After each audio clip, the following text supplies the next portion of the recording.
मात्र कुछ सेकंड्स के नवजात बच्चों को दफन करने के लिए बेरहम दाई जंगल की ओर चल पड़ी। दाई को जंगल भेजने के बाद बड़ी रानी सहित अन्य रानियों ने अपने घिनौने षड्यंत्र के तहत कुछ ईंट और पत्थर के टुकड़ों को हमारी माँ के पास रख दिया। दूसरी तरफ जब दाई हमें जंगल में लेकर आई और दफन करने के लिए जमीन खोदने लगी, तभी आकाश मार्ग से महाराज इंद्रदेव की कुछ अप्सराएं वन भ्रमण के लिए आ रही थीं। जब उनकी दृष्टि हम पर पड़ी तो उन्हें हम पर दया आ गई। उन्होंने हमें उठा लिया और अपनी शक्तियों से बहुत जोर की आंधी चला दी।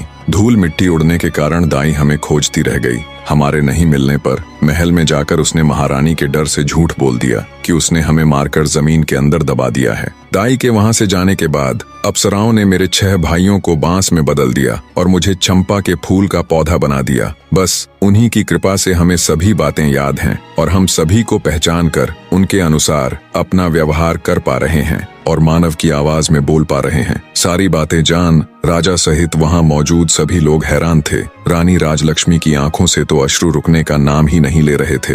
राजा जयसिंह बोले, मेरे बच्चों, तो क्या तुम सब अब ऐसे ही पौधों के रूप में रहोगे? क्या ऐसा कोई भी रास्ता है जिससे तुम अपने मानव रूप में आ सको? तब चंपा बोली, महाराज, जब हमारी माँ हम सब की एक एक पतियों को तोड़कर इंद्रदेव को याद कर उनसे प्रार्थना करेंगी, तब हम सब अपने असली रूप में आ जाएंगे। चंपा के पौधे की बात सुनते ही रानी राजलक्ष्मी ने तुरंत बांस और चंपा की एक एक पत्तियां ली और हाथ जोड़कर पूरी श्रद्धा के साथ बोली, हे इंद्र महाराज, मैं पूरी जिंदगी आपकी सेवा करूंगी, आपकी पूजा करूंगी, फिर भी आपके उपकार का मैं प्रतिकार नहीं कर पाऊंगी। आपने इतने दिन मेरे बच्चों को संभाल कर रखा, अब कृपया इन्हें मेरे आंचल में डाल दो महाराज। रानी राजलक्ष्मी का इतना कहना था कि पल भर में ही बांस और चंपा के पौधे विलीन हो गए और वहां पर लगभग 5 वर्ष के 6 बालक और एक बालिका प्रकट हो गए। रानी राजलक्ष्मी और राजा जयसिंह ने तुरंत आगे बढ़कर बहते नेत्रों से सभी बच्चों को अपनी बाहों में भर लिया। राजा जयसिंह अपनी छोटी पत्नी रानी राजलक्ष्मी से